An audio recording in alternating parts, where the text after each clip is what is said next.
ಎಲ್ಲರಿಗೂ ವೀರು ಕನ್ನಡ ಯೂಟ್ಯೂಬ್ ಚಾನೆಲ್ಗೆ ಆತ್ಮೀಯವಾದ ಸ್ವಾಗತ. ನಾನು ಇವತ್ತಿನ ತರಗತಿಯಲ್ಲಿ ಡಾಕ್ಟರ್ ಶಿವರಾಮ ಕಾರಂತ ಅವರು ಬರೆದಿರ್ತಕ್ಕಂತಹ ಚೋಮನ ದುಡಿ ಅನ್ನುವಂತಹ ಕಾದಂಬರಿಯ ಬಗ್ಗೆ ಚರ್ಚೆಯನ್ನ ಮಾಡ್ತಾ ಇದ್ದೀನಿ. ಅದರಲ್ಲಿ ಮೊದಲಿಗೆ ಆಶಯ, ಆನಂತರದಲ್ಲಿ ಅಧ್ಯಾಯ ಒಂದರ ವಿಚಾರವನ್ನ ಮಾತಾಡ್ತಾ ಹಾಗೆ ಇನ್ನೂ ಅನೇಕ ವಿಚಾರಗಳನ್ನ ಮಾತಾಡ್ತಾ ಹೋಗೋಣ. ಅದಕ್ಕಿಂತ ಮುಂಚೆ ಇನ್ನೂ ಕೂಡ ನನ್ನ ಚಾನೆಲ್ ಅನ್ನ ಸಬ್ಸ್ಕ್ರೈಬ್ ಮಾಡ್ಕೊಂಡಿಲ್ಲ ಅಂತಂದ್ರೆ ಸಬ್ಸ್ಕ್ರೈಬ್ ಮಾಡ್ಕೊಳ್ಳಿ ಅಂತ ಹೇಳ್ತಾ, ಈಗ ಕಾದಂಬರಿಯ ಆಶಯವನ್ನ ನೋಡೋಣ. ಆನಂತರ ಪಾತ್ರ ಪರಿಚಯವನ್ನ ನಾವು ಗಮನಿಸೋಣ. ನೋಡಿ, ಚೋಮನ ದುಡಿ ಡಾಕ್ಟರ್ ಶಿವರಾಮ ಕಾರಂತರವರು ಬರೆದಿರ್ತಕ್ಕಂತಹ ಕಾದಂಬರಿ. ಇಲ್ಲಿ ಆಶಯ ಏನ್ ಹೇಳುತ್ತೆ ಅನ್ನೋದನ್ನ ಗಮನಿಸೋದಾದ್ರೆ, ಚೋಮನ ಹಾಗೂ ಅವನ ಕುಟುಂಬದಲ್ಲಿ ನಡೆಯುವಂತಹ ಹಲವು ಸನ್ನಿವೇಶಗಳನ್ನ ನಾವು ಈ ಕಾದಂಬರಿಯಲ್ಲಿ ಕಾಣ್ತಾ ಹೋಗ್ಬೋದು. ನೋಡಿ, ಈ ಕಾದಂಬರಿಯಲ್ಲಿ ಕೇಂದ್ರವಾದಂತಹ ಒಂದು ಪಾತ್ರ ಚೋಮ ಅನ್ನುವಂತಹ ಒಂದು ಪಾತ್ರ. ಹಾಗೇನೆ ಚೋಮನ ಈ ಜೀವನದ ಇಲ್ಲಿ ಎಲ್ಲ ಒಂದ್ ಕಡೆ ಅವನ ಬಡತನ, ಬಯಕೆ ಹಾಗೂ ಬದುಕಿನ ಅನಿವಾರ್ಯತೆಗಳನ್ನ ನಾವು ಕಾಣ್ತಾ ಹೋಗ್ಬೋದು. ಅವನ ಬದುಕು, ಅವನ ಬಯಕೆ, ಅವನ ಆಸೆ, ಅವನ ಕನಸು, ಅವನ ಆಕಾಂಕ್ಷೆಗಳು ಏನು ಅನ್ನೋದನ್ನ ನಾವು ಗಮನಿಸ್ತಾ ಹೋಗ್ಬೋದು. ಹಾಗೇನೆ ದಲಿತನಾದಂತಹ ಚೋಮನಿಗೆ ಜೀವಮಾನದಲ್ಲಿ ತಾನು ಒಂದಿಷ್ಟು ಭೂಮಿಯನ್ನ ಪಡೆದು ಕೃಷಿಕನಾಗಬೇಕೆಂಬಂತಹ ಒಂದು ಆಸೆ ಇದೆ. ಚೋಮನ ಆಸೆ ಏನು ಹಾಗಾದ್ರೆ? ಈ ಒಂದು ಕಾದಂಬರಿಯಲ್ಲಿ ನಾವು ಗಮನಿಸ್ತಕ್ಕಂಥ ವಿಚಾರ ನೋಡೋದಾದ್ರೆ, ನೋಡಿ, ಒಂದು ಕೇಂದ್ರ ಒಂದು ವಿಚಾರ ಏನಪ್ಪಾ ಅಂದ್ರೆ, ಚೋಮ ಒಬ್ಬ ದಲಿತ. ಆ ದಲಿತನ ಎಲ್ಲೋ ಒಂದ್ ಕಡೆ ಅವನು ಚೋಮನ ಕನಸೇನಪ್ಪಾ ಅಂತಂದ್ರೆ, ಜೀವನಮಾನದಲ್ಲಿ ನಾನು ಎಲ್ಲೋ ಒಂದ್ ಕಡೆ ಒಂದಿಷ್ಟು ಭೂಮಿಯನ್ನ ಪಡ್ಕೋಬೇಕು ಅಂತಕ್ಕಂತಹದ್ದು, ನಾನು ಕೂಡ ಒಬ್ಬ ಕೃಷಿಕನಾಗ್ಬೇಕು ಅಂತಕ್ಕಂಥದ್ದು. ಹಾಗೇನೆ ಎಷ್ಟು ದಿವಸ ನಾನು ಈ ಜೀತವನ್ನ ಮಾಡ್ಕೊಂಡು ದಣಿಗಳ ಮನೆಯಲ್ಲಿ ಇರ್ಲಿ ಅಂತಕ್ಕಂಥದ್ದನ್ನ ಅವನು ಯೋಚನೆಯನ್ನ ಮಾಡ್ತಕ್ಕಂಥ ವಿಚಾರ ಆಗಿರ್ಬೋದು, ಅಥವಾ ಅದು ಅವನ ಆಸೆ ಆಗಿರ್ಬೋದು. ಹಾಗೇನೆ ಈ ಒಂದು ಆಸೆಗೆ ತಣ್ಣೀರೆರಚುವಂತಹ ಸಾಮಾಜಿಕ ವ್ಯವಸ್ಥೆಯಲ್ಲಿ ಸಾಂಪ್ರದಾಯಿಕವಾಗಿ ಹುಟ್ಟಿಕೊಂಡಿರ್ತಕ್ಕಂತಹ ಅನೇಕ ಬಂಧಗಳು ಈ ಕಾದಂಬರಿಯಲ್ಲಿ ಇವೆ ಅಂತಕ್ಕಂಥದ್ದು.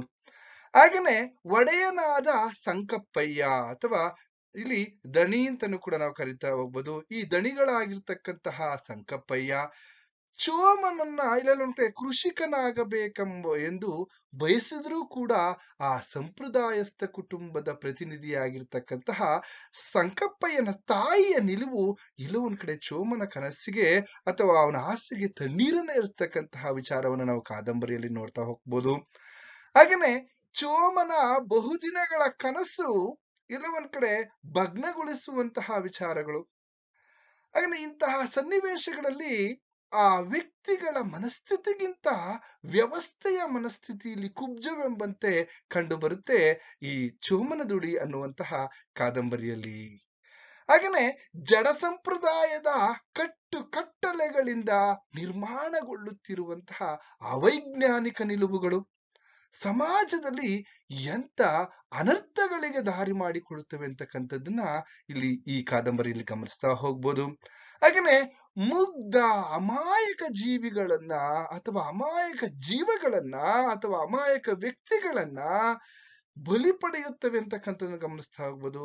ಅದೇ ಒಂದು ಆಶಯವನ್ನು ಹೊಂದಿರತಕ್ಕಂತಹದ್ದು ಚೋಮನ ದುಡಿ ಎನ್ನುವಂತಹ ಒಂದು ಕಾದಂಬರಿ. ನೋಡಿ, ಕಾದಂಬರಿಯ ಆಶಯದಲ್ಲಿ ನಾನು ಕೆಲವೊಂದು ವಿಚಾರಗಳನ್ನ ನಾನು ನಿಮ್ಗೆ ಹೇಳಿದ್ದೀನಿ. ಹಾಗಾದ್ರೆ ಇಲ್ಲಿ ಕಾದಂಬರಿಯಲ್ಲಿ ಬರ್ತಕ್ಕಂತಹ ಪಾತ್ರಗಳನ್ನ ನಾವು ಗಮನಿಸೋದಾದ್ರೆ, ಚೋಮ, ಹಾಗೇನೆ ಚಿನಿಯ, ಗುರುವ, ಬೆಳ್ಳಿ, ಕಾಳ, ನೀಲ. ನೋಡಿ, ಚೋಮನ ಮಕ್ಕಳು ನಾವಿಲ್ಲಿ ಗಮನಿಸಿದಂತ ಸಂದರ್ಭದಲ್ಲಿ ಚಿನಿಯ, ಗುರುವ, ಹಾಗೇನೆ ಕಾಳ, ಇಲ್ಲಿ ನೀಲ ಅಂತಕ್ಕಂತಹ ಈ ಮಕ್ಕಳು. ಅದ್ರ ಜೊತೆಗೆ ಒಬ್ಳು ಹೆಣ್ಮಗಳು ಕೂಡ ಇದ್ದಾಳೆ, ಅವಳು ಬೆಳ್ಳಿ. ಇಲ್ಲಿ ದಣಿಗಳು ಬರ್ತಕ್ಕಂಥದ್ದು ಒಬ್ಬ ಜಮೀನ್ದಾರ ಅಂತಾನೆ ಹೇಳ್ತಾ ಹೋಗ್ಬೋದು. ಇಲ್ಲಿ ಸಂಕಪ್ಪಯ್ಯ, ಹಾಗೇನೆ ಇಲ್ಲಿ ಮನ್ವೇಲ ಅಂತಕ್ಕಂತಹ ಅನೇಕ ಪಾತ್ರಗಳಲ್ಲಿ ಬರ್ತಾ ಹೋಗ್ತವೆ. ಹಾಗೇನೆ ಒಂದೊಂದೇ ಅಧ್ಯಾಯಗಳನ್ನ ನಾವು ಅಧ್ಯಯನ ಮಾಡ್ತಾ ಅದರಲ್ಲಿ ಇನ್ನು ಹೆಚ್ಚು ವಿಚಾರಗಳನ್ನ ನಾನು ನಿಮ್ಗೆ ತಿಳಿಸ್ತೀನಿ ಅಂತ ಹೇಳ್ತಾ, ಈ ಮೊದಲಿಗೆ 1ನೇ ಅಧ್ಯಾಯದಲ್ಲಿ ಚೋಮನದಿಡಿ, ಇಲ್ಲಿ ಎಲ್ಲ ಒಂದ್ ಕಡೆ ಆ ಚೋಮನದುಡಿಯ ಮೊದಲನೇ ಅಧ್ಯಾಯ ಯಾವ ವಿಚಾರವನ್ನ ಹೇಳ್ತಾ ಹೋಗುತ್ತೆ. ಇಲ್ಲಿ ಚೋಮ ಯಾರು, ಚೋಮನ ಕುಟುಂಬದ ಪರಿಚಯದ ಬಗ್ಗೆ ನಾವು ಮಾತಾಡ್ತಾ ಹೋಗೋಣ. ಹಾಗೇನೆ ಇಲ್ಲಿ ಎಲ್ಲ ಒಂದ್ ಕಡೆ ನಾವು ಇಲ್ಲಿ ಗಮನಿಸ್ತಕ್ಕಂಥ ಸಂದರ್ಭದಲ್ಲಿ ಬೋಗನಹಳ್ಳಿಯ ಒಂದು ಪರಿಸರ ಹೇಗಿತ್ತು ಅನ್ನೋದ್ರ ಬಗ್ಗೆ ಚರ್ಚೆ ಮಾಡ್ತಾ ಹೋಗೋಣ. ಹಾಗೇನೆ ಇನ್ನೊಂದ್ ಕಡೆ ಶೋಷಿತ ಜಗತ್ತಿನ ಅನಾವರಣ ಹೇಗೆ ಚೋಮನದುಡಿ ಮೊದಲನೇ ಅಧ್ಯಾಯದಲ್ಲಿ ಹೇಗೆ ಮೂಡಿ ಬಂದಿದೆ ಅಂತಕ್ಕಂಥ ವಿಚಾರಗಳನ್ನ ನಾನಿವತ್ತು ನಿಮ್ಗೆ ತಿಳಿಸ್ತಾ ಹೋಗ್ತೀನಿ. ನೋಡಿ, ಕಾದಂಬರಿ ಮೊದಲನೇ ಅಧ್ಯಾಯ ಪ್ರಾರಂಭ ಆಗ್ತಕ್ಕಂಥದ್ದೇ ಒಂದ್ ರೀತಿಯಲ್ಲಿ ದಟ್ಟವಾದಂತಹ ಕತ್ತಲಿನ ವರ್ಣನೆಯೊಡನೆ, ಒಂದು ಕತ್ತಲಿನ ವರ್ಣನೆಯೊಡನೆ, ಇನ್ನೊಂದ್ ಕಡೆ ಒಂದು ಕಾಡು, ಅಲ್ಲಿರ್ತಕ್ಕಂಥ ಪರಿಸರ. ಹಾಗೇನೆ ಈ ಕಾದಂಬರಿ ಪ್ರಾರಂಭ ಆಗ್ತಕ್ಕಂಥದ್ದೇ ಕತ್ತಲಿನ ಗಾಢತೆಯಿಂದ ಪ್ರಾರಂಭವಾಗುತ್ತೆ ಅಂತಕ್ಕಂಥದ್ದು. ನೋಡಿ, ಶೋಷಿತ ವ್ಯವಸ್ಥೆ ಅಥವಾ ಶೋಷಿತ ಜನಾಂಗದ ವ್ಯವಸ್ಥೆ ಹೇಗಿತ್ತು, ಅವರ ಬದುಕೇ ಕತ್ತಲಾಗಿತ್ತು ಅನ್ನೋದು ಒಂದು ಇಲ್ಲಿ ಗಮನಿಸ್ತಾ ಹೋಗ್ಬೋದು. ಆ ಕತ್ತಲಂದ್ರೆ ಯಾವ ರೀತಿ ಕತ್ತಲಪ್ಪ ಅಂದ್ರೆ, ನಿಶಾಚಾರಿಗಳ ಇಲ್ಲಿ ಪಾಲಿಗೆ ಎಲ್ಲೋ ಒಂದ್ ಕಡೆ ಅದು ಬೆಳಕು, ಅವುಗಳಿಗೆ ಮಾತ್ರ ಎಲ್ಲೋ ಒಂದ್ ಕಡೆ ಜೀವ ಸಂಚಾರವಾಗುವುದು ಎನ್ನುವ ರೀತಿಯಲ್ಲಿ ಅಲ್ಲಿ ರಾತ್ರಿ ಹೊತ್ತು ವಾಸ ಮಾಡ್ತಾ ಇರ್ತಕ್ಕಂತಹ ಅಥವಾ ರಾತ್ರಿ ಹೊತ್ತು ಸಂಚಾರ ಮಾಡ್ತಕ್ಕಂಥ ಪ್ರಾಣಿಗಳು ಕೂಡ ಅಲ್ಲಿ ಎದುರುತ್ತಾ ಇದ್ದವು. ಆ ರೀತಿಯಾದಂತಹ ಒಂದು ಕತ್ತಲು ಇಲ್ಲಿ ಆವರಿಸ್ಕೊಂಡಿತ್ತು ಅಂತಕ್ಕಂಥದ್ದನ್ನ ನಾವು ಗಮನಿಸ್ತಾ ಹೋಗ್ಬೋದು. ಹೇಗಿತ್ತಪ್ಪ ಅಂತ ಅಂದ್ರೆ, ಅಲ್ಲಿ ಎಲ್ಲೋ ಒಂದ್ ಕಡೆ ಮಿಣುಕು ಹುಳಗಳು ಕೂಡ ಅಲ್ಲಿ ಸರಿದಾಡ್ತಾ ಇರಲಿಲ್ಲ. ಅಂತಹ ನೀರವವಾದಂತಹ ಮೌನವಾದಂತಹ ರಾತ್ರಿ ಆಗಿತ್ತು. ಹಾಗೇನೆ ಅಲ್ಲಿ ಎಲೆಗಳು ಕೂಡ, ಆ ಮರದ ಎಲೆಗಳು ಕೂಡ ಅಲುಗಾಡ್ತಾ ಇರಲಿಲ್ಲ. ಅಂತಹ ಒಂದು ರಾತ್ರಿ ಆಗಿತ್ತು. ಹಾಗೇನೆ ಬಿದಿರಿನ ಮೆಳೆಗಳು ಕೂಡ, ಒಣಗಿದ ಎಲೆಗಳು ಕೂಡ ಅಲ್ಲಿ ಉದುರುತ್ತಿರಲಿಲ್ಲ, ಗಾಳಿ ಬೀಸುತ್ತಿರಲಿಲ್ಲ. ಆ ರೀತಿಯಲ್ಲಿ ಇತ್ತು ಆ ಒಂದು ನಿಶಬ್ದವಾದಂತಹ ಇರುಳು ಅಥವಾ ರಾತ್ರಿ ಅಂತಕ್ಕಂಥದ್ದನ್ನ ನಾವಿಲ್ಲಿ ಗಮನಿಸ್ತಾ ಹೋಗ್ಬೋದು. ಅಂತಹ ಒಂದು ಪ್ರದೇಶದಲ್ಲಿರ್ತಕ್ಕಂತಹ ಒಂದು ಹಳ್ಳಿ ಯಾವ್ದಪ್ಪ ಅಂದ್ರೆ ಬೋಗನಹಳ್ಳಿ ಅಂತಕ್ಕಂಥದ್ದು. ಈ ಬೋಗನಹಳ್ಳಿ ಆ ಊರಿನ ಹೆಸರೇ ಹೇಳಿದ ಹಾಗೆ ನಾವು ಇಲ್ಲಿ ಬೋಗನಹಳ್ಳಿ ಅಂತಕ್ಕಂಥದ್ದು. ಅದರ ಸುತ್ತ ಇಲ್ಲೆಲ್ಲ ಒಂದ್ ಕಡೆ ಆ ಊರಿನ ಸುತ್ತ ಆ ಸಮೀಪದಲ್ಲಿ ಒಂದು ಅರಣ್ಯ, ಆ ಅರಣ್ಯದಲ್ಲಿ ಇಲ್ಲಿ ಆ ಅರಣ್ಯದ ಸಮೀಪ ಇರತಕ್ಕಂಥದ್ದೇ ಬೋಗನಹಳ್ಳಿ ಅಂತಕ್ಕಂಥ ಒಂದು ಊರು. ಆ ಊರಲ್ಲಿ ಸುಮಾರು ಏನಪ್ಪಾ ಅಂದ್ರೆ 50 ಮನೆಗಳಿವೆ. ಅಲ್ಲಿ 100-200 ಜನ ವಾಸ ಮಾಡ್ತಾ ಇದ್ದಾರೆ. ಎಲ್ಲಿ? ಬೋಗನಹಳ್ಳಿಯಲ್ಲಿ ಅಂತಕ್ಕಂಥದ್ದು ನಾವಿಲ್ಲಿ ಗಮನಿಸ್ತಾ ಹೋಗ್ಬೋದು.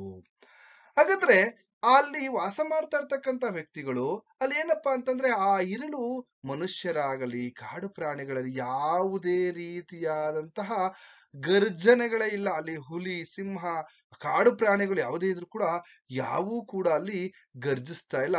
ಅಲ್ಲಿರ್ತಕ್ಕಂತಹ ನಿಶಾಚರಿ ಅಥವಾ ಇಲ್ಲಿ ರಾತ್ರಿ ಹೊತ್ತು ಇಲ್ಲಿ ಎಲ್ಲ ಒಂದ್ ಕಡೆ ಸಂಚಾರ ಮಾಡ್ತಕ್ಕಂತಹ ಕಣ್ಬಿಡ್ತಕ್ಕಂತಹ ಗೂಬೆನೂ ಕೂಡ ಅಲ್ಲಿ ಯಾವುದೇ ರೀತಿಯಾದಂತಹ ಶಬ್ದವನ್ನ ಮಾಡ್ತಾ ಇಲ್ಲ. ಅಷ್ಟು ನಿಶಬ್ದವಾದಂತಹ ಒಂದು ರಾತ್ರಿ. ಹಾಗೇನೆ ಆ ಇಡೀ ಎಲ್ಲ ಒಂದ್ ಕಡೆ ಆ ಬೋಗನಹಳ್ಳಿ ಏನಾಗಿದೆಪ್ಪ ಅಂದ್ರೆ ಆ ರಾತ್ರಿ ಇಡೀ ಮುಚ್ಚಿದೆ ಅಂತಕ್ಕಂಥದ್ದನ್ನ ನಾವು ಗಮನಿಸ್ತಾ ಹೋಗ್ಬೋದು ಇರುಳಿನಿಂದ. ಹಾಗೇನೆ ಅಷ್ಟೇ ಅಲ್ಲದೆ ಎಲ್ಲೆಲ್ಲ ಒಂದ್ ಕಡೆ ಮೌನದೊಡನೆ ಒಂದು ಆ ಪ್ರಕೃತಿಯ ಮಧ್ಯದಲ್ಲಿ ಯಾವುದೋ ಒಂದು ಸದ್ದು, ಒಂದು ಶಬ್ದ ಕೇಳಿಸ್ತಾ ಇದೆ. ಯಾವುದು ಆ ಶಬ್ದ ಅಂತ ನಾವು ನೋಡೋದಾದ್ರೆ, ಯಾಕೆಂದ್ರೆ ಬೋಗನಹಳ್ಳಿ ನಾವು ಗಮನಿಸಿದಂತ ಸಂದರ್ಭದಲ್ಲಿ ಸಮದಟ್ಟಾದಂತಹ ಭೂಮಿ ಅಲ್ಲ, ಅಲ್ಲಿ ಬೆಟ್ಟ ಗುಡ್ಡಗಳು. ಯಾಕೆಂದ್ರೆ ಯಾವುದೇ ಒಂದು ಶಬ್ದ ಬಾರಿಸಿದರೆ ಅದರ ಒಂದು ಎಲ್ಲ ಒಂದ್ ಕಡೆ ಆ ಪ್ರತಿಧ್ವನಿ ಮತ್ತೊಮ್ಮೆ ಕೇಳಿಸ್ತಾ ಇರ್ತಕ್ಕಂತಹ ಒಂದು ಘಟ್ಟಗಳ ಪ್ರದೇಶವಾಗಿರುತ್ತೆ. ಹಾಗಾದ್ರೆ ಅಲ್ಲಿ ಯಾವುದೋ ಒಂದು ದುಡಿಯ ನಾದ, ಯಾವುದೋ ಒಂದು ದುಡಿಯ ನಾದ ಅಲ್ಲಿ ಕೇಳಿಸ್ತಾ ಇದೆ. ಅದರೊಳಗೂ ಕೂಡ ಅಪರೂಪಕ್ಕಲ್ಲಿ ಅದು ಇರುಳಿನಲ್ಲಿ ಯಾರಾದರೂ ಕೇಳಿದರೆ ಆ ಸದ್ದುಗೆ ಎಲ್ಲೋ ಒಂದ್ ಕಡೆ ಅವರು ಹೃದಯ ನಡುಗುವಂತಹದ್ದು. ಆ ದುಡಿಯ ಶಬ್ದವನ್ನ, ಆ ಶಬ್ದವನ್ನ ಕೇಳಿದ್ರೆ ಎಂತವ್ರಿಗೂ ಕೂಡ ಹೃದಯ ನಡುಗುತ್ತೆ. ಅಂತಹ ಒಂದು ಬಡಿತ ಅಥವಾ ಅಲ್ಲಿ ಒಂದು ದುಡಿಯ ಒಂದು ಶಬ್ದ ಕೇಳಿಸ್ತಾ ಇದೆ. ಅಥವಾ ಅದನ್ನ ಒಂದು ಅದ್ಭುತವಾದಂತಹ ಶಕ್ತಿ ಇದೆ ಆ ದುಡಿಯಲ್ಲಿ ಅಂತಕ್ಕಂಥದ್ದನ್ನ ನಾವು ಗಮನಿಸ್ತಾ ಹೋಗ್ಬೋದು. ಹಾಗಾದ್ರೆ ಆ ಬಡಿತಾ ಇರ್ತಕ್ಕಂತಹ ವ್ಯಕ್ತಿಯಲ್ಲಿ ಏನೋ ಒಂದ್ ಕಡೆ ನೋವು ಅಡಗಿದೆ ಅಂತಕ್ಕಂಥದ್ದು ನಾವಿಲ್ಲಿ ಗಮನಿಸ್ತಾ ಹೋಗ್ಬೋದು. ಅಥವಾ ಆ ದುಡಿಯ ಅಂತರಾಳದಲ್ಲಿ ಯಾವುದೋ ಒಂದು ಕೂಗಿದೆ ಅಂತಕ್ಕಂಥದ್ದನ್ನ ನಾವಿಲ್ಲಿ ಗಮನಿಸ್ತಾ ಹೋಗ್ಬೋದು. ಹೀಗೆ ಎಲ್ಲಾ ಹಳ್ಳಿಗಳಂತೆ ಬೋಗನಹಳ್ಳಿಯಲ್ಲಿಯೂ ಕೂಡ ಒಂದು ಹಳ್ಳಿ. ಆದ್ರೆ ಆ ಹಳ್ಳಿಯ ಒಂದು ಸನಿಹದಲ್ಲಿ ಅಥವಾ ಆ ಹಳ್ಳಿಯ ಪಕ್ಕದಲ್ಲಿ ಒಂದ್ ದಿವಸ ಜಾತ್ರೆ ನಡೀತಾ ಇದೆ. ಆ ಜಾತ್ರೆ ನಡೀತಾ ಇರ್ತಕ್ಕಂಥ ಸಂದರ್ಭದಲ್ಲಿ ಬೋಗನಹಳ್ಳಿಯ ಜನರಿಗಂತೂ ಹಬ್ಬವೋ ಹಬ್ಬ. ಯಾಕೆಂದ್ರೆ ಬೆಳಗಿಂದಲೇ ಜನ ತಯಾರಾಗ್ಬಿಟ್ಟಿದ್ದಾರೆ. ಯಾಕೆಂದ್ರೆ ಈಗ ಜಾತ್ರೆಯಲ್ಲಿ ಎಲ್ಲೋ ಒಂದ್ ಕಡೆ ಊಟ ಸಿಗುತ್ತೆ. ಅಲ್ರಿ ಊಟ ಅಂತಂದ್ರೆ ಎಲ್ಲೋ ಒಂದ್ ಕಡೆ ಒಂದು ಸುಮಾರು ಆ ಸುತ್ತಮುತ್ತ ಒಂದು 10-8 ಹಳ್ಳಿಗಳಿವೆ. ಎಲ್ಲಾ ಊರಿನ ಜನರೆಲ್ಲರೂ ಕೂಡ ಆ ಊರಿನ ಸಮೀಪ ಇರ್ತಕ್ಕಂಥ ಜಾತ್ರೆಗೆ ಹೋಗ್ತಾ ಇದ್ದಾರೆ. ಆ ಜಾತ್ರೆಗೆ ಹೋಗ್ತಾ ಇರ್ತಕ್ಕಂಥ ಸಂದರ್ಭದಲ್ಲಿ ಆ ಬೆಳಗಿನಿಂದ ಈ ಊರಿನ ಜನರಿಗೆ ಎಲ್ರೂ ಕೂಡ ಜಾತ್ರೆಗೆ ಹೊರಟಿದ್ದಾರೆ. ಮಧ್ಯಾಹ್ನದ ಊಟ ದೇವಾಲಯದಲ್ಲಿ ಆಗುತ್ತೆ ಅಂತಕ್ಕಂಥದ್ದನ್ನ ಎಲ್ರು ಹೆಂಗೋ ಒಪ್ಪತ್ತು ಊಟ ಅಲ್ಲೇ ನಮ್ಗೆ ಸಿಗುತ್ತೆ ಅಂತ ಹೇಳಿ ಎಲ್ಲರೂ ಕೂಡ ಜಾತ್ರೆಗೆ ಹೋಗಿದ್ದಾರೆ. ಅದರಲ್ಲಿ ಚೋಮನ ಕುಟುಂಬವು ಕೂಡ ಇಲ್ಲಿ ಜಾತ್ರೆಗೆ ಹೋಗಿದೆ ಅಂತಕ್ಕಂಥದ್ದು. ಆ ಜಾತ್ರೆಯಲ್ಲಿ ದೇವರ ಮೆರವಣಿಗೆ ಇರ್ಬೋದು ಅಥವಾ ವೈಭವ, ಹಾಗೇನೆ ವಾದ್ಯಗಳು, ಹಾಗೆ ಇಲ್ಲ ಒಂದ್ ಕಡೆ ಒಡವೆ ವಸ್ತ್ರ, ಹಾಗೇನೆ ಎಲ್ಲವೂ ಕೂಡ ಕಣ್ತುಂಬಿಕೊಂಡು ಊರಿನ ಜನ ಮತ್ತೆ ಅವರು ಇಲ್ಲ ಒಂದ್ ಕಡೆ ಆ ಜಾತ್ರೆಯಲ್ಲಿ ತಮ್ಮನ್ನ ತಾವು ಇಲ್ಲ ಒಂದ್ ಕಡೆ ತಮ್ಮ ಮನಸ್ಥಿತಿ ಎಲ್ಲವೂ ಕೂಡ ಆ ಜಾತ್ರೆ, ಆ ಆ ವೈಭವದಲ್ಲೇ ಇದೆ. ಕೊನೆಗೆ ಹಾಗೇನೆ ಅಲ್ಲಿ ಬೋಗನಹಳ್ಳಿಯಲ್ಲಿ ಮುದುಕರು ಬಿಟ್ರೆ ಈ ವಯಸ್ಸಿಗೆ ಬಂದಿರತಕ್ಕಂತ ತರುಣೆಯರು ಯಾರೂ ಕೂಡ ಇಲ್ಲ. ಎಲ್ಲರೂ ಕೂಡ ಜಾತ್ರೆಗೆ ಹೋಗಿದ್ದಾರೆ. ಹೀಗೆ ಇಷ್ಟೆಲ್ಲ ಆದ್ಮೇಲೆ ಕೊನೆಗೆ ಎಲ್ಲರೂ ಕೂಡ ಸಂಜೆ ಹಿಂದಿರುಗುತ್ತಾ ಇದ್ದಾರೆ. ಕೆಲವರು ಲಾಟಿನ ಬೆಳಕಿನಲ್ಲಿ, ಕೆಲವರು ಪಂಜಿನ ಬೆಳಕಿನಲ್ಲಿ ತಮ್ಮ ಊರಿನ ನೆನಪಾಗಿದೆ. ಎಲ್ಲರೂ ಕೂಡ ತಮ್ಮ ಊರಿಗೆ ಬರ್ತಾ ಇದ್ದಾರೆ. ಹೀಗೆ ಬರ್ತಾ ಇರ್ತಕ್ಕಂಥ ಸಂದರ್ಭದಲ್ಲಿ ಇಲ್ಲಿ ಜಮೀನ್ದಾರನಾಗಿರ್ತಕ್ಕಂತಹ ಸಂಕಪ್ಪಯ್ಯನು ಕೂಡ ಈ ಜಾತ್ರೆಗೆ ಹೋಗಿದ್ದಾನೆ. ಆ ಜಾತ್ರೆಗೆ ಹೋಗಿರ್ತಕ್ಕಂಥ ಸಂದರ್ಭದಲ್ಲಿ ಆ ಬೋಗನಹಳ್ಳಿಯ ಸಮೀಪ ಒಂದು ಫಾರೆಸ್ಟ್ ಇದೆ, ಒಂದು ಕಾಡು. ಆ ಕಾಡೊಳಗಡೆ ನಡ್ಕೊಂಡು ಬರ್ತಾ ಇರ್ತಕ್ಕಂಥ ಸಂದರ್ಭದಲ್ಲಿ ಆ ಒಂದ್ ಕಡೆ ಎಲ್ಲೋ ಒಂದ್ ಕಡೆ ಅವನಿಗೆ ಆ ದುಡಿಯ ಒಂದು ಶಬ್ದ ಕೇಳುತ್ತೆ. ಆ ದುಡಿಯ ಶಬ್ದವನ್ನ ಕೇಳಿದ ತಕ್ಷಣ ಸಂಕಪ್ಪಯ್ಯನು ಗೊತ್ತಾಗುತ್ತೆ, ಎಲ್ಲೋ ಒಂದ್ ಕಡೆ ನಮ್ಮ ಚೋಮ ದುಡಿಯನ್ನ ಬಾರಿಸ್ತಾ ಇದ್ದಾನೆ. ಇವನು ಬದುಕಿದ್ರು ಹಂಗೇನೆ, ಇಲ್ಲಿ ಇಲ್ಲ ಒಂದ್ ಕಡೆ ಸತ್ರು ಹಂಗೇನೆ, ಅಥವಾ ಇಲ್ಲ ಒಂದ್ ಕಡೆ ಸಂತೋಷಕ್ಕೂ ಇದೇ ತರ ಬಡಿತಾನೆ. ಇವನು ಹೇಗೆ ಅರ್ಥ ಮಾಡ್ಕೊಳ್ಳೋದು ಅನ್ನೋದು ಗೊತ್ತಾಗೋದಿಲ್ಲ ಅಂತ ಅವರು ಮಾತನಾಡ್ತಾ, ಇದು ನಮ್ಮ ಚೋಮನ ದುಡಿ ಅಂತ ಅವನು ಇಲ್ಲಿ ಸಂಕಪ್ಪಯ್ಯನಿಗೆ ಗೊತ್ತಾಗುತ್ತೆ. ಚೋಮ ಎಲ್ಲೋ ಒಂದ್ ಕಡೆ ಕುಡಿಯುವ ಜೀವ ಎಂದು ಸಂಕಪ್ಪಯ್ಯ ತೀರ್ಮಾನಿಸ್ಬಿಡ್ತಾರೆ. ಒಂದೇ ಮಾತಿಗೆ ಚೋಮ ದುಡಿತಕ್ಕಂತಹ ಜೀವ, ಕುಡಿತಕ್ಕಂತಹ ಜೀವ ಅಂತಕ್ಕಂಥದ್ದು. ಯಾಕೆಂದ್ರೆ ಚೋಮ ಎಲ್ಲೋ ಒಂದ್ ಕಡೆ ಕುಡಿತಕ್ಕೂ ಕೂಡ ಅವನು ಯಾವಾಗ್ಲೂ ಕುಡಿತಾ ಇರ್ತಕ್ಕಂತಹ ವ್ಯಕ್ತಿ ಅಂತನೂ ಕೂಡ ಇಲ್ಲಿ ಸಂಕಪ್ಪಯ್ಯನವರು ಹೇಳ್ತಾ ಇರ್ತಕ್ಕಂಥದ್ದು. ಇಷ್ಟೆಲ್ಲ ಆದ್ಮೇಲೆ ಈ ಚೋಮ ಎಲ್ಲೋ ಒಂದ್ ಕಡೆ ಈ ದಲಿತ ವರ್ಗಕ್ಕೆ ಸೇರಿರ್ತಕ್ಕಂಥ ವ್ಯಕ್ತಿ ಅಂತಕ್ಕಂಥದ್ದು. ಆಗ ಬೋಗನಹಳ್ಳಿಯ ಕಾಡಿನಲ್ಲಿ ಹೇಗೆ ಚೋಮನಿಗೆ ಎಲ್ಲೋ ಒಂದ್ ಕಡೆ ಮನೆ ಇತ್ತ ಅಥವಾ ಒಂದು ಗುಡಿಸಲ ಏನು ಅನ್ನೋದು ನಾವು ಗಮನಿಸೋದಾದ್ರೆ, ಆ ಬೋಗನಹಳ್ಳಿಯಲ್ಲಿರ್ತಕ್ಕಂತಹ ಆ ಕಾಡಿನ ಸಂದಿಯಲ್ಲಿ ಅಥವಾ ಚೋಮನ ಒಂದು ಕೊಪ್ಪ ಅಥವಾ ಒಂದು ಗುಡಿಸಲು ಅಥವಾ ಒಂದು ಮನೆ ಅಂತ ಹೇಳ್ಬೋದು, ಒಂದು ಗುಡಿಸಲು, ಅಲ್ಲಿ ವಾಸವಾಗಿದ್ದಾನೆ ಚೋಮ ಮತ್ತು ಅವನ ಕುಟುಂಬ. ನೋಡಿ, ಚೋಮನ ಕುಟುಂಬದಲ್ಲಿ ಯಾರ್ಯಾರಿದ್ರು ಹಾಗಾದ್ರೆ? ಚೋಮನಿಗೆ 5 ಜನ ಮಕ್ಕಳು. ಇಲ್ಲಿ 4 ಜನ ಗಂಡು ಮಕ್ಕಳು, ಒಬ್ಬಳು ಮಗಳು ಬೆಳ್ಳಿ. ನೋಡಿ, ಚಿನಿಯ, ಗುರುವ, ಕಾಳ, ನೀಲ, ಈ 4 ಜನ ಗಂಡು ಮಕ್ಕಳಾದ್ರೆ ಇಲ್ಲಿ ಒಬ್ಳು ಮಗಳಿದ್ದಾಳೆ, ಅವಳು ಬೆಳ್ಳಿ.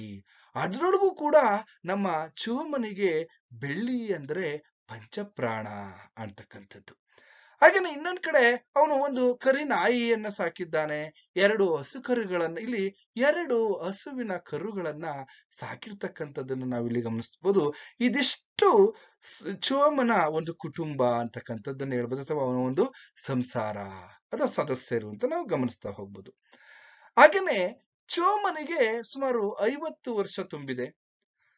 ಆ ಸುಮಾರು ಒಂದು 5 ವರ್ಷದ ಹಿಂದೆ ತನ್ನ ಹೆಂಡತಿಯನ್ನ ಕಳ್ಕೊಂಡಿದ್ದಾನೆ. 5 ವರ್ಷದ ಹಿಂದೆ ಚೋಮ ತನ್ನ ಹೆಂಡತಿಯನ್ನ ಕಳ್ಕೊಂಡಿದ್ದಾನೆ. ಅದಕ್ಕೆ ಅವನು ಒಂದು ವಿಚಾರ ಹೇಳ್ತಾನೆ, ಗುಳಿಗ ಎಂಬ, ಇಲ್ಲಿ ಎಲ್ಲ ಒಂದ್ ಕಡೆ ದೆವ್ವದ ತೊಂದರೆ ಕೊಟ್ಟು ಅವಳು ರಕ್ತಕಾರಿ ಸಾಯುವಂತೆ ಮಾಡಿತ್ತು ಅಂತಕ್ಕಂತಹ ಒಂದು ಮೂಢನಂಬಿಕೆಯ ವಿಚಾರವನ್ನು ಕೂಡ ನಾವಿಲ್ಲಿ ಗಮನಿಸ್ತಾ ಹೋಗ್ಬೋದು. ಹಾಗೇನೆ ಇನ್ನೊಂದ್ ಕಡೆ ನಾವು ಮುಂದೆ ಮುಂದುವರಿಯೋದಾದ್ರೆ, ಇಲ್ಲಿ ಚೋಮನು ಕೂಡ ಅವತ್ತು ಜಾತ್ರೆಗೆ ಹೋಗಿದ್ದ, ಚೋಮ ಜಾತ್ರೆಗೆ ಹೋಗಿದ್ದ, ಆದ್ರೆ ಬಹುಬೇಗ ಅವನು ಮರಳಿ ಬಂದಿರ್ತಾನೆ. ಯಾಕೆ ಅಂತಂದ್ರೆ ಅವನ ಬಳಿ ಹಣ ಇರೋದಿಲ್ಲ. ಎಲ್ಲರೂ ಕೂಡ ಆ ಹೆಂಡದ ಅಂಗಡಿಗೆ ಕುಡಿಯಕ್ ಹೋಗ್ತಕ್ಕಂಥದ್ದು. ಆ ಸಂದರ್ಭದಲ್ಲಿ ಇವನನ್ನ ಕರೀತಾರೆ, ಆದ್ರೂ ಕೂಡ ಇವನು ಹೋಗೋದಿಲ್ಲ. ಹಾಗೇನೆ ಇನ್ನೊಂದ್ ಕಡೆ ಅಲ್ಲಿ ಅವನ ಮನೆಗೆ ಹಿಂದಿನ ದಿವಸ ಇಲ್ಲಿ ನೆಂಟರು ಬಂದಿರ್ತಕ್ಕಂಥದ್ದು. ಆ ನೆಂಟರು ಬಂದಿದ್ದಾರೆ ಅಂತ ಹೇಳಿ ಸುಮಾರು 6 ದಿವಸದ ಈ ದಿನಗಳ ಮುಂದಿನ ಕೂಲಿಯನ್ನ ಇಸ್ಕೊಂಡ್ ಬಂದಿರ್ತಾನೆ ಅವನು. ನೋಡಿ, ದಣಿಗಳ ಹತ್ತಿರ 6 ದಿವಸದ ಕೂಲಿಯನ್ನ ಇಸ್ಕೊಂಡ್ ಬಂದು ಆ ಬಂದಿರ್ತಕ್ಕಂಥ ನೆಂಟರಿಷ್ಟರಿಗೆ ಅವರಿಗೆ ಆಹಾರವನ್ನ ಮಾಡಾಕ್ತಕ್ಕಂಥದ್ದು, ಹಬ್ಬದ ಅಡಿಗೆಯನ್ನ ಮಾಡಾಕ್ತಕ್ಕಂಥ ಕೆಲಸವನ್ನ ಮಾಡಿರ್ತಾನೆ. ಆದ್ರೆ ಈಗ ಅವನ ಹತ್ರ 1 ಪೈಸನೂ ಇರಲ್ಲ. ಅವ್ರೆಲ್ರೂ ಕೂಡ ಆ ಎಂಡದ ಅಂಗಡಿಗೆ ಹೋಗ್ತಾ ಇದ್ರೆ ಇವನ್ ಪಾಡಿಗೆ ಸುಮ್ನೆ ಕುಳಿತುಕೊಂಡಿರ್ತಾನೆ ಅಂತಕ್ಕಂಥ ಸನ್ನಿವೇಶವನ್ನ ನಾವು ಗಮನಿಸ್ತಾ ಹೋಗ್ಬೋದಲ್ಲಿ. ಹಾಗೇನೆ ಮುಂದುವರೆದಂತೆ ಆ ಚಿಕ್ಕ ಮಕ್ಕಳು ಕಾಳ ಮತ್ತೆ ನೀಲ ಅವರು ಹೊಟ್ಟೆ ಹಸಿವು ಅಂತ ಬರ್ತಾ ಇದ್ರೆ ಅವ್ರಿಗೆ ಬಡಿದು ನಡಿರೋ ಮನೆ ಒಳಗಡೆ ಅಂತ ಕಳಿಸ್ತಕ್ಕಂತಹ ವಿಚಾರ. ಹೀಗೆ ಚೋಮನ ಸಂಗಡಿಗರು ಅವನನ್ನ ಕರೆದಂತ ಸಂದರ್ಭದಲ್ಲಿ ಅವನು ಹೋಗದಲ್ಲಿ ನಿರಾಕರಿಸ್ತಕ್ಕಂಥದ್ದು. ಹೀಗೆ ಆ ಮಕ್ಕಳನ್ನ ಮಾಡ್ತಾ ಕೊನೆಗೆ ಬೇಸರವನ್ನ ಕಳೆಯಲು ಇವನು ಏನ್ ಮಾಡ್ತಾನಪ್ಪ ಅಂದ್ರೆ ದುಡಿಯನ್ನ ಜೋರಾಗಿ ಇಲ್ಲಿ ಬಡಿತಾ ಇರ್ತಕ್ಕಂಥ. ಹೇಗೆ ಸಮಾಜ ಎಲ್ಲೋ ಒಂದ್ ಕಡೆ ಕಿತ್ತು ತಿನ್ನುವಂತಹ ಬಡತನ ಮತ್ತೆ ಅವನು ಶೋಷಿತ ಜನಾಂಗದ ವ್ಯವಸ್ಥೆಯಲ್ಲಿರ್ತಕ್ಕಂತಹ ತನ್ನ ನೋವನ್ನ ಮರೆಯೋದಕ್ಕೋಸ್ಕರ ಅವನು ಮತ್ತೆ ದುಡಿಯನ್ನ ಬಡಿತಾ ಇರ್ತಾನೆ. ಒಂದ್ ರೀತಿಯಲ್ಲಿ ಅದು ಚೋಮನ ಆ ದುಡಿ ಯಾವ ರೀತಿ ಇರುತ್ತಪ್ಪ ಅಂತಂದ್ರೆ ಆ ಸಾಕ್ಷಾತ್ ಶಿವನ ಕೈಯಲ್ಲಿನ ಡಮರುಗದಂತೆ ಚೋಮನ ದುಡಿ ಒಂದೇ ಸಮನೆ ಶಬ್ದವನ್ನ ಮಾಡ್ತಾ ಇರುತ್ತೆ. ನೋಡಿ, ಚೋಮನ ಇಲ್ಲಿ ಶಿವನ ಕೈಯಲ್ಲಿ ಹೇಗೆ ಡಮರುಗ ಇತ್ತೋ ಹಾಗೆ ಚೋಮನ ಕೈಯಲ್ಲಿ ದುಡಿ ಇತ್ತು ಅಂತಕ್ಕಂಥದ್ದು ನಾವಿಲ್ಲಿ ಗಮನಿಸ್ತಾ ಹೋಗ್ಬೋದು. ಅದು ಕೇವಲ ದುಡಿಯಾಗಿರ್ಲಿಲ್ಲ, ಚೋಮನ ಬಾಳಿನ ಸಂಕೇತವಾಗಿತ್ತು ಅಂತಕ್ಕಂಥದ್ದನ್ನ ನಾವು ಗಮನಿಸ್ತಾ ಹೋಗ್ಬೋದು. ಹಾಗೇನೆ ಜೀವನದ ಪರಮ ಕ್ರೌರ್ಯದ ಹಸಿವಿನ ಅನಾವರಣವನ್ನ ನಾವಿಲ್ಲಿ ಗಮನಿಸ್ತಾ ಹೋಗುದು. ಈ ಹಸಿವು ಅಂತಕ್ಕಂಥದ್ದು ಎಷ್ಟರ ಮಟ್ಟಿಗೆ ಇತ್ತು ಆ ಒಂದು ಕುಟುಂಬಕ್ಕೆ ಅಂತಕ್ಕಂಥದ್ದನ್ನ ನಾವಿಲ್ಲಿ ಗಮನಿಸ್ತಾ ಹೋಗ್ಬೋದು ಮೊದಲನೇ ಅಧ್ಯಾಯದಲ್ಲಿ. ಹಾಗೇನೆ ಇನ್ನೊಂದ್ ಕಡೆ ನಾವು ಗಮನಿಸ್ತಾ ಹೋಗ್ಬೋದು, ಗ್ರಾಮ್ಯ ಜೀವನದ ಅಥವಾ ಗ್ರಾಮೀಣ ಜೀವನದ ಒಂದು ಶೋಷಿತ ಜನಾಂಗ ಹೇಗೆ ತನ್ನ ಬದುಕನ್ನ ಬದುಕ್ತಾ ಇತ್ತು ಅಂತಕ್ಕಂಥದ್ದನ್ನ ಈ ಮೊದಲನೇ ಅಧ್ಯಾಯದಲ್ಲಿ ನಾವು ಗಮನಿಸ್ತಾ ಹೋಗ್ಬೋದು. ಇದಿಷ್ಟು ಚೋಮನ ದುಡಿಯಲ್ಲಿ ಬರ್ತಕ್ಕಂತಹ ಮೊದಲನೇ ಅಧ್ಯಾಯದ ವಿಚಾರ ಅಥವಾ ವಿವರಣೆಯಾಗಿದೆ ಅಥವಾ ಸಾರಾಂಶ ಕೂಡ ಆಗಿದೆ ಅಂತಕ್ಕಂಥದ್ದನ್ನ ಹೇಳ್ತಾ, ಇನ್ನೂ ಕೂಡ ನನ್ನ ಚಾನೆಲ್ ಅನ್ನ ಸಬ್ಸ್ಕ್ರೈಬ್ ಮಾಡ್ಕೊಳ್ಳಿ, ಹಾಗೆ ನಿಮ್ ಸ್ನೇಹಿತರಿಗೂ ಕೂಡ ತಿಳಿಸಿ ಅಂತ ಹೇಳ್ತಾ ಇಲ್ಲಿಗೆ ತರಗತಿಯನ್ನ ನಿಲ್ಲಿಸ್ತಾ ಇದ್ದೀನಿ. ಮುಂದಿನ ತರಗತಿಯಲ್ಲಿ ಮತ್ತೊಂದು ವಿಚಾರದ ಬಗ್ಗೆ ಚರ್ಚೆಯನ್ನ ಮಾಡೋಣ ಅಂತ ಹೇಳ್ತಾ ಎಲ್ಲರಿಗೂ ಶುಭವಾಗ್ಲಿ.